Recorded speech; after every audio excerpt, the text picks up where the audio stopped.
Hello everyone, welcome to the Impel podcast. It's me, Yuen, and today I'm sadly alone. All the boys either have work to do or can't make it, so we gotta put out a chapter. And I'm kinda sick, so sorry for my nasal voice, but we have a crazy chapter this week, so it's so amazing. Starting off, we have Saturn using his evil haki to keep people at bay. I mean, we did call it last chapter that he has evil haki. However, this chapter, Vegapunk mentions that it could be related to the devil fruit power Saturn wields. And I'm not so sure. I hope it's like evil haki or... Okay, maybe not evil, but like another step of haki, like a much stronger conquerors. So Saturn gets stabbed by Bonnie, but all the Marines are like, oh, Bonnie stabbed Saturn, we need to finish her off. And then Saturn was like, oh, if I didn't want to get stabbed, I'd just dodge, which means he got stabbed by on purpose, I mean. So that's quite interesting. Next up, we have Saturn telling Kizaru he's disappointed, but knowing that he actually had to fight Luffy or Sun God Nika, he understands the disappointment, and I guess that means that Gorosei, as we kind of predicted, are above admirals. That's pretty... I guess you have to build up something above admirals and fleet admirals for the final arc. It makes sense because Luffy kinda is on par with an admiral right now. Confirmed from this fight. But obviously Saturn tries to kill Luffy at the moment. However, Luffy is saved by Frankie, which kinda crazy because earlier we had Sanji try to fight Saturn, but Saturn used his devil fruit or haki or whatever to stop Sanji in his tracks. And unlike the marine that saw Saturn and his head exploded, Sanji actually just had a little nosebleed or something, so I guess his own haki is able to protect him from, you know, his head exploding. Which, yeah, all the strong fighters probably have that. But also, Frankie is able to move much better. I guess he has longer reach than Sanji, but it's kind of hype to see Frankie pop off. We did hope it's Frankie's arc, but you know, it didn't really happen. We thought Frankie and Vegapunk would have more conversations, cook up some technology together. I mean, it could still happen, you know, once they escape, but it's nice to see Frankie do stuff. So yeah, they're trying to kill Bonnie, and then Saturn drops a huge bomb. We finally find out what race Kuma and Bonnie are from, and they're called the Buccaneer Race, which makes it the third race. Remember when Big Mom said that only 3 races are missing from her from Totoland? And one was giants, obviously. The second was Lunarians, because there's so few of them. And then the third, another race, being the Buccaneer. And the only people we know of that race are Kuma and Bonnie. I did see some people theorize that Big Mom herself is a Buccaneer, because Buccaneers, when Kuma was, you know, born, he was a bit bigger than normal kids, you know, he was larger. And it's the same with Big Mom. She's larger than her parents, from what we saw. But yeah, we finally learned the name. And we're finally getting the Kuma Flashback. Oh, we've waited so long. So yeah, Kuma Flashback. Kuma was born in Sorbet Kingdom, you know, the place where he later becomes the Tyrant King in. You know, however, all the people have I mean, not all the people, but when his mother gives birth to him, the doctor there, you know, helps them out, knowing that they're from a different race. You know, I guess giving birth with that race is a bit different. I don't know. But yeah, so they give birth to him, but there was some government spies in the hospital, so they basically capture Kuma and his parents, and they become slaves to the world government, to the Celestial Dragons. We see Kuma is able to lift much more than, you know, normal humans, because he's lifting a bunch of boxes and treasure chests. He's also getting his ass beat by Tenryubito. And then we have a little sad scene of Kuma being happy, but then he sees his father. You know, they're trying to force smiles, but you know, his father says that his mom passed away, probably from the Tenryubito, the Celestial Dragons killing her. And then, you know, we have a gut-wrenching scene of Kuma crying and wishing he dies. But then his father actually mentions something interesting. He mentions the sun god Nika, and you know, he tells him the story. We do know that the Buccaneer people, based on what Saturn said, they're extinct because they committed a grave sin against the world. So probably they stood up with Nika together, but since, you know, the Void Century, the Kingdom of Joy Boy lost, so the Buccaneer people suffered. Yeah, then we have a little cute scene of Kuma's father actually dancing, you know, dancing to the drum beats. So he's like, don do do do do, you know, he's dancing around, but he actually gets shot by a Celestial Dragon for making too much noise in front of Kuma.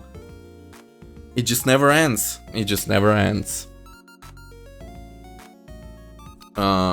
I did see a comment mentioning that the song the father did, the don do do do do do do, actually sounds like Bing Sake, and I didn't believe it at first, but now that I'm rereading, and you know, I gave it a second look, you know, and actually there might be right. It does kind of sound like Bing Sake, like don do do do don do do.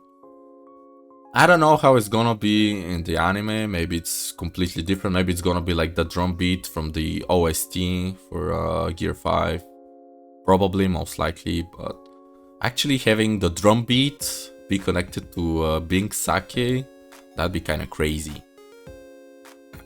And for the final part of the chapter, I guess not final yet, but we move on. This was like 47 years before, and now we're moving 38 years before, and it's God Valley time.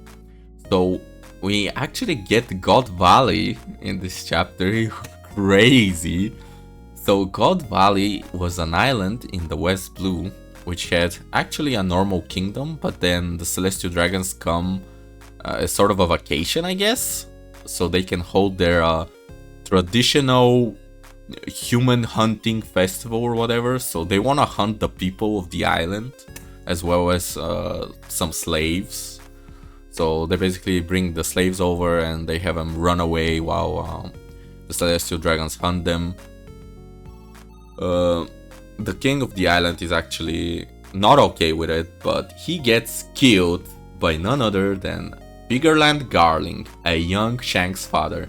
And Garling looks very funny. I mean, both funny but also cool. I actually like his design way more than Shanks.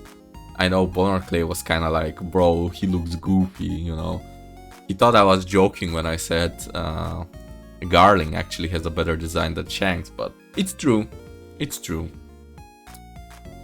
And then final page we have Kuma.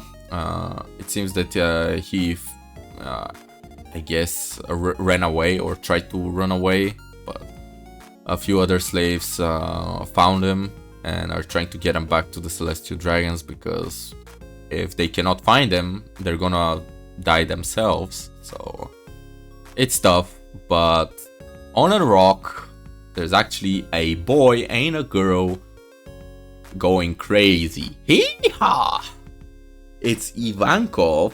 It's Kid IVANKOV, who's a slave. Holy shit. And a girl named GINNY, who calls IVANKOV big brother or big bro.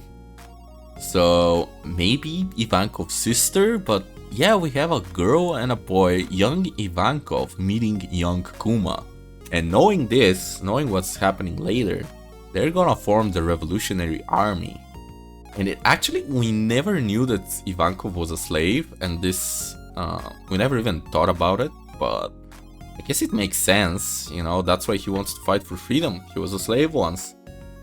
And so if Kuma and IVANKOV are here, well, the third member of the Revolutionary Army, forming member, is Dragon. So does that mean Dragon is also on God's Valley? Also, this takes place way before Rocks comes. Or, I mean, not way before, but probably Rocks will come up in later that day, or like in a day or a week or something. You know, it's like before Rocks comes, but Rocks is coming. I don't know if we're gonna see him, because I have a feeling, I actually have a feeling that Oda is gonna show the flashback of Kuma up until, or like he's gonna cut off the Rocks part, so we don't see it yet, but leave the forming of the Revolutionary Army from Kuma's memories with IVANKOV and hopefully meeting Dragon. As for the little girl named GINNY, there's a theory. I mean, since she's eating a big piece of meat, some people were like, oh shit, that's Luffy's mother. I mean, if she's IVANKOV's sister and, you know, they join the revolutionaries, this could be Luffy's mother.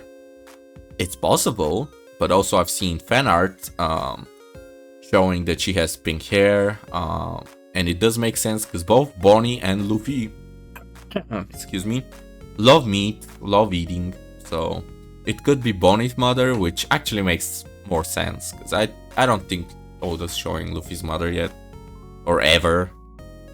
So this could be just Bonnie's mother, so potentially Kuma's future wife, GINNY, before she dies somehow. I don't know when or where. Hopefully we'll see it in the flashback. But yeah, holy shit, that's a huge chapter. For rating, we usually rate the chapters, but for rating, I gotta give it a 10. It's a huge chapter. It's so good.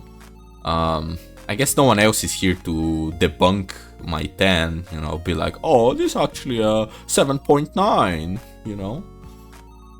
But yeah, I mean, holy shit, so much happening this chapter, so much. Garling, IVANKOV showing up as a young adult. Also, Saturn shows up 38 years ago and he looks the same. He looks like he hasn't aged a day, which we did say, we did have a theory of them using Bonnie's devil fruit, or, you know, the user, to make them younger every like set of years, like every 20 years or something, every 30 years, something like that. Which, or they're demons and they're immortal somehow. Maybe they all had the immortal surgery on them, done on them, because it's just 5 users of the OP no Mi, plus I guess Imu, if Imu's immortal, that'd be 6. That actually kind of makes sense, because if they got hit by immortality, that actually explains how they can heal their wounds, because if they're immortal, maybe they have like high healing factor and that's why they're actually immortal. Hold up, I might be cooking, I just realized. Hold up. I mean, 800 years are enough for them to collect like the OP no Mi like 6 times, you know, and make the user perform surgery, which also, you know, explains why they wanted the OP no Mi like from Doflamingo, and maybe that's why Doflamingo knew about it, because the Gorosei all used it. But because if it's like a one-time only thing, I guess it would be passed down as legend, but that means that people know that Imu used immortality, and that would mean that they know Imu exists. Or they knew someone used immortality, and that someone would be Imu, you know? I don't know what I'm talking about, but if it's like 6 people using immortality, that's way more, you know, believable to be passed down to so many people. The existence of the ability, I mean. But yeah, holy shit. What a crazy chapter. I guess predictions for next chapter, hopefully more, hopefully the forming of the world government, I mean not world government, the forming of the revolutionary army, dragon showing up on God's Valley, that'd be huge, that'd be crazy as fuck. Like, so much shit happening on God's Valley. Like, I'm so hyped, I'm so hyped. Young Garling, I did actually see a meme of Whitebeard talking to Shanks. I guess it's not a meme, but it's like someone was posting that when Whitebeard met Shanks, he told him that when he saw Shanks, when Whitebeard saw Shanks, the wounds from his past like started hurting again, you know? And we all thought, oh, that means, you know, Roger. He fought Roger, Shanks was on Roger's crew. But then someone was like, holy shit, what if during God's Valley, Whitebeard, who was part of the Rocks Pirates, actually fought Garling during that time, and Garling actually like hurt him, you know, he actually did a lot of damage, or, you know, basically fucked him up. And you know, when Whitebeard sees Shanks, he's reminded of Garling and not Roger. Which it's food for thought. That, I mean, if it's Garling versus Whitebeard, that definitely puts Garling like so much higher than, you know, expected. But yeah, I guess this is the chapter. I guess I would just keep it a shorter one because I'm alone. I don't wanna bore you guys with my ramblings. Hopefully, you found a few new theories to be excited about for this chapter. And sadly, break next week, which means no chapter, but it is what it is, you know. But yeah, well, this has been the Impel Down Podcast. Me, Yuen, signing out. Bye bye, everyone.